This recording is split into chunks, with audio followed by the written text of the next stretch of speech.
Hi, dearly beloved podcast people. I'm Laura, and as you may have heard, I was lucky enough to receive an Izzy Award for Outstanding Achievement in Independent Media this year from the Park Center for Independent Media at Ithaca College. As I always say, media is a plural noun. None of it is made alone, so I want to thank you for making it possible for us to remain independent. It's kind of a misnomer, actually. We're not dependent on killer corporations or politicians. We are dependent on you. So we treasure all of our donors, but none more than our sustaining members. You are the ones who reliably back us month after month. And you can join that precious fellowship for as little as $2 a month by going to patreon.com/The LF Show. That's also where you'll find the latest research material, all the stuff that I use to prepare the show, and films and videos and other things that we hope will allow you to dive deeper into each episode. I'll see you there over at the Patreon site.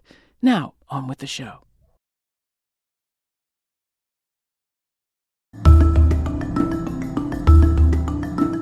Hi, I'm Laura Flanders, and this is The Laura Flanders Show, the TV and radio program that seeks to raise radical spirits by interviewing forward-thinking people with real-life models of shifting power from the few to the many in the worlds of arts, entrepreneurship, and governance.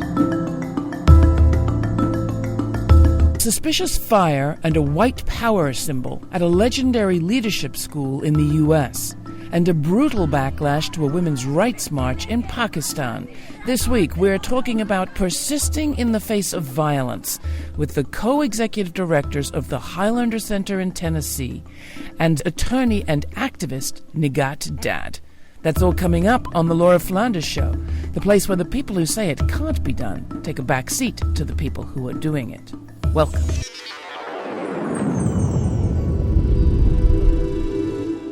A suspicious fire destroyed one of the main buildings of the Highlander Center in late March, an almost century-old civil rights school in Tennessee that once housed the likes of Rosa Parks and Dr. King. We featured Highlander's newest co-directors on the Laura Flanders Show just days after the midterms. What has happened since, and what do we need to know about the white power symbol that was found spray-painted on the premises at Highlander? Highlander's co-executive directors are back. Ashley Woodard-Henderson and Reverend Alan Maxfield Steele are joining us via Skype from Highlander. First off, I want to say we're all just so sorry that you've had to go through what you've been going through. And I hate to sort of start with what happened. So let's start with where you are now. Like how are you doing right now, both of you? Ash, start. It's been a roller coaster of emotions, I think. Both very deep grief because this sacred space has been violated, inspired, but also like a lot of joy and a lot of love and a lot of like camaraderie because we have gotten messages in language that I can't read or speak from Japan, from the Philippines, from Palestine to Kenya, South Africa, every Central Appalachian state, all of the South, and almost every state in the United States has sent some love and solidarity with us. So I think there's been moments of great joy, and I think we feel that this is not the first storm that our institution or our people have weathered by any means in our almost century of existence. So it's not only true for our communities, but it's also very true for this particular institution. So now take us back a little bit. Alan, take us to that morning. It was a Friday morning. What happened? Well, what we learned when we woke up early that morning was that we were hearing reports of the office being ablaze, engulfed in flames was some of the language that some of our staff were telling us about. So folks got together as quickly as possible back on the hill. And by the time that we got there, the blaze was down, but the building was also down to the ground. And then we saw that morning a white power symbol spray painted on the parking lot. Now, tell us a bit about that building. It was a fairly new building. What happened in there, and what do we know so far about the investigation? New is relative. So in our almost 87 years, it is one of the newer buildings on our property, and we've been here since about the 70s. This building was our main office. I've seen people describe it, and it's not untrue, that it's kind of the nerve center of our staffing. It's where, people built their altars in their offices. It's where I had pictures from, the kids from our children's camp had drawn. It's where we had people's baby pictures and thank you cards. All sorts of stuff was in that office. We did have an archive room in that building, but it was by no means all of our archives. So we did the press has said a lot that we lost the archives. That's not true. We've also heard a lot about like, why didn't those hillbillies digitize everything? Well, that requires resources that people don't tend to give to people in the South.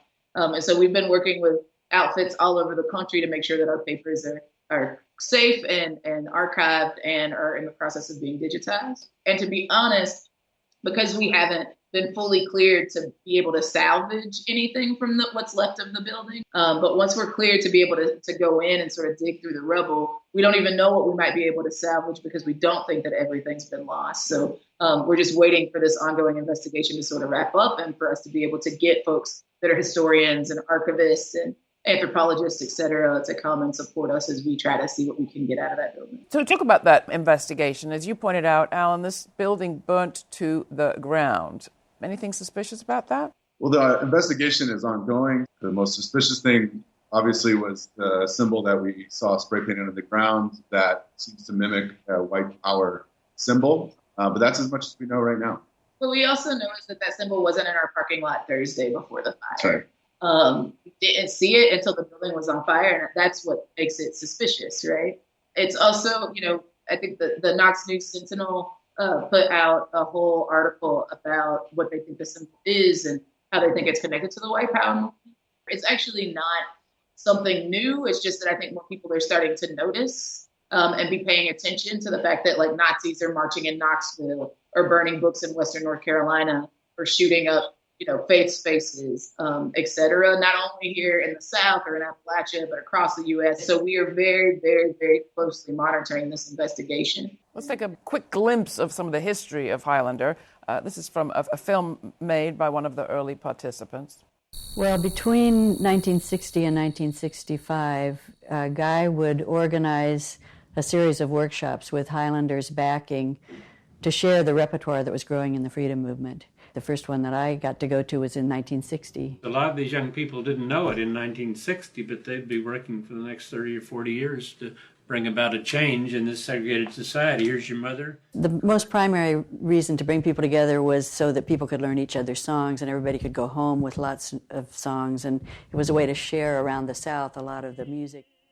I mean, that just speaks to the longevity. And I want to get back to a sense of outrage about the fire. But before we go back there, tell us a bit about the work that you've been doing, up to and including the weekend of the fire and ever since, and the message that I've heard from both of you very strongly over the last few weeks, which is the big news is we're here and we're going strong. I mean, whether it was work to nurture a budding labor movement, or the work that Guy talks about and Candy talk about in terms of their particular experiences with the Black liberation movement that sometimes gets whittled down to the tactic of fighting for civil rights. There's so many different front lines of struggle that Highlander has been connected to over the 20th century work of the institution.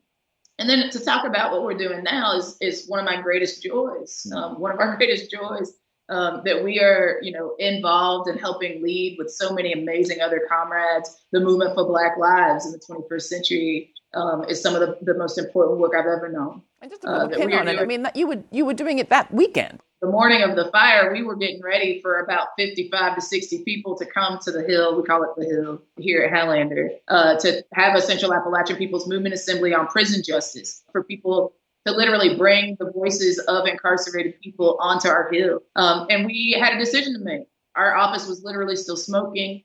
Were we going to cancel this event? We all agreed that exactly what these folks, if it comes to be that our office was burned down by neo-Nazis, that they would want us to be so scared that we wouldn't continue the legacy and the work building of transforming our communities for the better. And so we decided that we would take our safety very seriously. We would give people the option about whether or not they wanted to still come, but that we would still hold space, and we did. And everyone still showed up. Not one program has been canceled because of this fire, and it won't be. We intend to continue the work of Highlander Center because movement accompaniment and support work now more than ever in my lifetime is critically important. So I want to end with a bit of a question about the context in which this is all happening. In the immediate wake of your fire, we saw 4 Louisiana Black churches set alight. And then, I mean, as I'm talking to you now, I have in front of me the New York Times coverage of the horrendous Notre Dame blaze in Paris, which has literally, I think, like 2 double spreads on what happened. I mean, an important historic artifact for sure, going back centuries, but a little bitty story about what happened in Louisiana.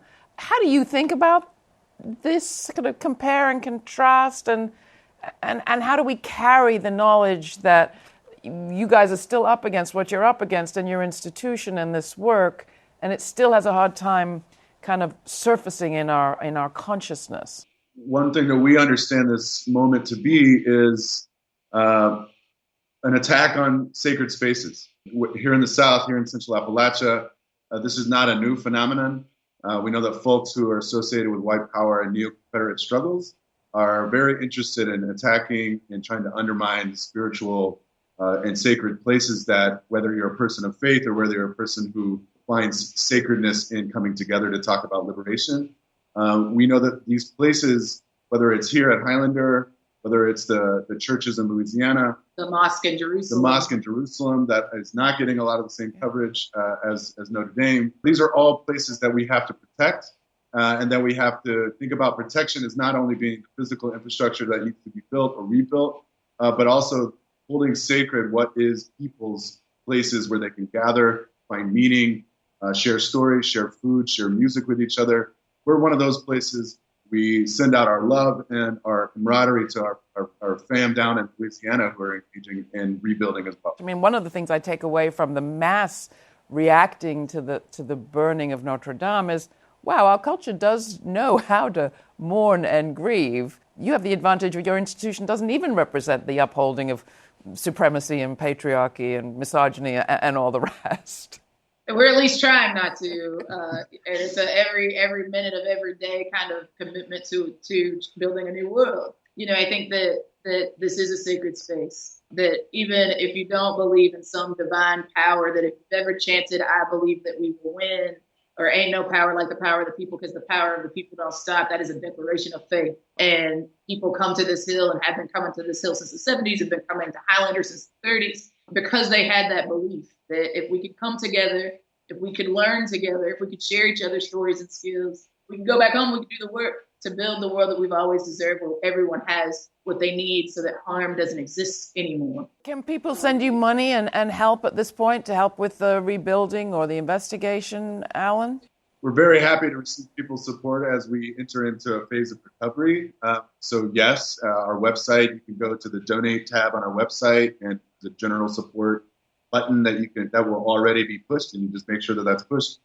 We accept all of those offers, and we're grateful for them. We also receive checks, so folks can mail it to our mailing address. We're still receiving mail, still opening it, and sometimes it's bills, so we got to pay those too. So we're mailing it out too. But yeah, grateful for folks' support, and we're also working very steadily to build infrastructure to where we can, in turn, support other folks in the South who are in need of infrastructure in this particular moment and beyond. Thank you both so much for being with us. We'll continue this ongoing communication stream going forward. It's a pleasure to talk with you, and keep up the great work. Thank you, Laura. This is the Laura Flanders Show. I'm Laura. That was Ashley Woodard Henderson and Reverend Alan Maxfield Steele, the co-directors at the Highlander Research and Education Center in Newmarket, Tennessee. The organization's been building social justice leadership and breaking the color barrier since the 1930s. You can learn more about Highlander in our episode called By Every Means Necessary, on Southern progressives shaking up politics. It's at our website. That's lauraflanders.org. This show airs over the Pacifica Radio Network. If your favorite community radio station isn't airing the Laura Flanders Show yet, ask them to, or email us, and we'll help out. That's podcast@lauraflanders.org. Try it. podcast@lauraflanders.org. After the break, I'm joined by Pakistani lawyer and internet activist Nigat Dad. She's the executive director of the Digital Rights Foundation. It's defending online freedom of expression and the right to privacy for women and girls. She's here to fill us in on her work and the new women and girls' rights movement that's emerging in her country, despite a backlash. Here's Power, Justice and Love from Morley on her album 1,000 Miles, released on 6 Degrees Records. You're looking good, changing the game, going strong against the grain. I can tell by the way you move, you're a soldier of love, and you see right through that mean old monster of conquer and divide. Racist crushers of culture, nature, languages, and life. Wild seed brings sweet surprises. All of us win when one of us rises. I feel the power where you are. Then I remember who we are. We're in the clearing, in the break of dawn, in the prison pipeline, and the answers to song. We face each other with our deepest love and our courage to address what can never be undone. We got the power where we are. Pakistani attorney and activist Nigat Dad is the executive director of the Digital Rights Foundation, which strives to educate that country's internet users, particularly women, to protect themselves from cyber harassment. She was recently a co-organizer of the 2019 March 8th Women's March in Lahore. For her efforts, she received a massive backlash, including death threats. But that is not stopping Nigat. She is here in New York to fill us in on the new women and girls' rights movement that is emerging in her country. It's not the first, but it is different in interesting ways from what's gone before, and technology is playing a big part in it. Nigat, welcome to the program. Thanks for making a moment to come over and talk with us. Thanks for having me. Fill us in a little bit. Why digital rights? Why are digital rights so important in Pakistan? I started working on digital rights back in 2009 when I was actually practicing my law. And lots of women who started using technology. Mobile technology wasn't that big, and people who had access to information and communication technologies were mostly men. So women who were using technology that time, they faced a lot of discrimination and backlash in the sense that men were bugging them or sending them unsolicited messages and stalking and harassment. So as a lawyer, women started reaching out to me that do we have any legal remedies around this kind of violation of our privacy? And when I started looking into the laws and policies, I couldn't find any. And I was like, what should we do? Because this is going to be the space where women are exercising their right to free speech, exercising their access to information. And given how Pakistan is in terms of, like a conservative society, not many women has access to public spaces. So technology basically gives them the space where they can show solidarity to each other. It's like an economic empowerment to them as well. What proportion of women have access to technology? Or when we're saying technology, are we talking about cell phones, basically, mobile phones? And why is that so important? So when we say technology, I meant to say online spaces as well. So mobile phones, but also social media platform and internet. So Pakistan is a country of more than 200 million people. And half of the population they are women. But we have no data that how many women has access to mobile phone technology or internet. However, we know that mostly people who access online spaces and mobile phones are men. I mean, I've heard stories of men denying women the right to even have a phone. I mean, my personal experience, when I was a law student in 2002, I was going to the university, and it was also a time when lots of suicide bombing were happening in different cities and stuff. And when I asked my family to give me access to mobile phone, because you cannot have it yourself, you have to ask your male guardian. So your male guardian could be your father, your brother, or your husband. Can we just back up there for 1 second? So the phone is not accessible to you if you don't have an approval from your male guardian, if you're a student or if you're anyone? I mean, yes. I mean, back then, and you cannot have it without their permission. And that was the case with me. So when I asked, I couldn't get permission. So I used to go to the university without having any access to the mobile phone, whereas the male family members, my family members, had access to mobile phone. Things have changed, by the way, a lot, but it's not because it's our right, like equal right to access to technology. It's because the security situation where families want that if women are going out or they are going to the universities or colleges or schools or to the workplaces, they can get in touch with them in case of a security situation. You've made the point, I saw a TED Talk that you had given where you talked about digital rights are human rights, women's rights, freedom, language that we don't always associate with our access to cell phones. This sort of agenda, or this part of the story, became very visible at these women's rights marches this year. Do you want to talk a bit about how the marches and demonstrations of today and this women's movement of today is different from what went before? I'll talk a little bit about Pakistani context. For instance, the older movement, the feminist movement in Pakistan back in 1980s, in the era of a dictatorship, when they did demonstrations, their way of demonstrations were mostly on the roads and in the public spaces and showing different acts of resistance. And of course, back then there was no technology, or if there was, like, people didn't have much access to it. But now what I have seen, one thing that we face the criticism from our older feminist movement is that, we came out on roads and we did resistance and our demonstrations were more solid than the new generation who are sitting on their couches and doing clicktivism. But now what I have seen is that people who have access to technology, they are making difference in a sense that they are doing activism in the online space. However, I strongly feel that activism need to be connected with the offline activism as well. And that's something that we have seen in this recent aurat march. Aurat is a Urdu word for women's march. And I wasn't expecting, as a co-organizer, that thousands of women will come out on road, because that never happened in the history of Pakistan. Even the older feminists who joined the march, they were pleasantly surprised. And they were like, we are now very optimistic that our future is bright, that lots of women, and including men, they came out on road, and they were also the people who were using technology, online media platforms, and, they use it every day for their, activism and feminism. So let's take a look at some of the footage of what happened this march in Lahore.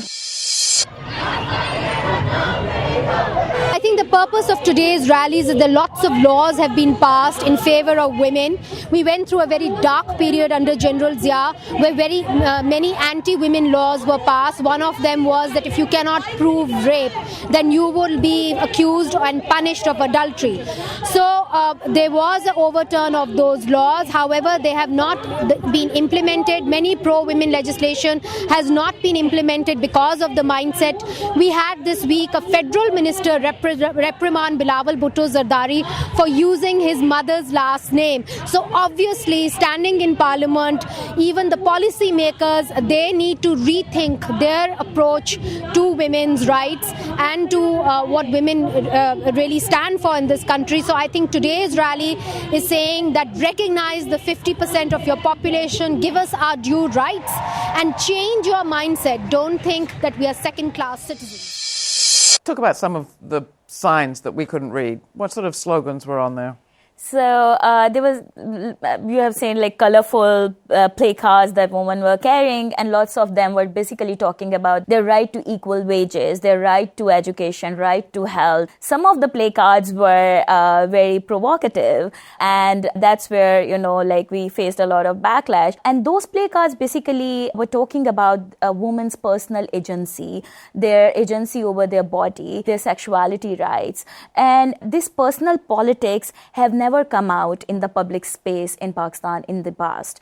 And I think that's where when women, especially young women, through those placards, they basically revealed what they feel about their personal spaces. So one difference that I saw in this march, and if we look back the past marches or past demonstrations, most of the marches are actually against the state brutality or atrocities or tyranny. But this march, a lot of young women basically came out in the public space with their personal issues and personal problems.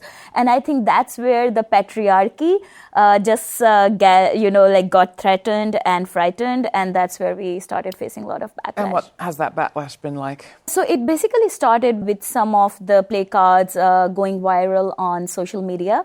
And when it went viral, mainstream media channels, they picked up those placards and did TV shows on them and said that this march was actually not on women empowerment or around the International Women's Day, but actually it's a Western agenda to spread obscenity and immorality and hurting family values in Pakistan. I bet the word homosexuality got used. Usually it does. So how do you react? I mean, you've been facing death threats. I don't want to overstate things. You're here doing your work, but it's real, isn't it? A lot of women, not just me, but lots of women co-organizers. We not only did a march in Lahore, there were marches in Karachi, in Hyderabad, in Peshawar, in Quetta, and all the women organizers, they are out there in the online space because we have been doing a lot of lobbying and advocacy. So all of them started getting rape threats, death threats. Women marchers who were carrying these placards, people stalked them, doxed them, and found them online and then sent them, these threats. But the worst part was that online threats, like as a digital rights activist, I take them very seriously because in closed societies, they have a very strong connection with the offline violence. And the worst part was that some religious clerics, they recorded videos during their Friday sermons in the mosques, and they urged men that if women are saying that it's their bodies and their agency, then you have also agency over your bodies, so go and rape them. And these sermons are still on the social media, on the YouTube. We have reported them. We have gone to the law enforcement. Nothing has happened yet, and which is very disappointing. What do you do next? We will do the march next year. We will definitely do more lobbying with our working class women because we want to make it very inclusive. We don't want to make it just like one-off march. We want to do it as a movement of young women, young feminists who are not only talking about the politics around state inequalities or how state treat their citizens, but also about their personal agency, and that's something we really, really need to talk about more. Nigat Dad is the Executive Director of the Digital Rights Foundation in Pakistan. I'm glad we've made contact. Let's stay in touch. Yes. Thanks so much. Okay. To find out more information about all my guests, including links, suggested readings, and a whole lot of additional research, go to our Patreon site. That's patreon.com/The LF Show. patreon.com/The LF Show. You are the root of this show. Your support is the sustenance that keeps us growing. Commit a little bit of your hard-earned greens by becoming a sustaining member. For as little as $2 a month, go to patreon.com/The LF Show and fuel our coverage of the people making real change right here, right now. If you're not subscribed to the podcast, change that too by going to lauraflanders.org/podcast. Subscribers get my commentaries and mini-casts, including our latest, featuring Shani Robinson and Anna Simonton, co-authors of a new book, None of the Above, the untold story of the Atlanta Public Schools cheating scandal, corporate greed, and the criminalization of educators. That's out right now for subscribers. This show is produced by yours truly, Laura Flanders, with Monica Mohapatra, Charlotte Carpenter, Nat Needham, Natasha Gaspar, Jeannie Hopper, Joanna Pinto, and Dominic Marcella. The Laura Flanders Show is made possible from the Novo, Ford, Tomcat, Cloud Mountain, and Fonda Foundations, as well as by listeners like you. So thank you. Stay kind, stay curious. Until the next time, I'm Laura.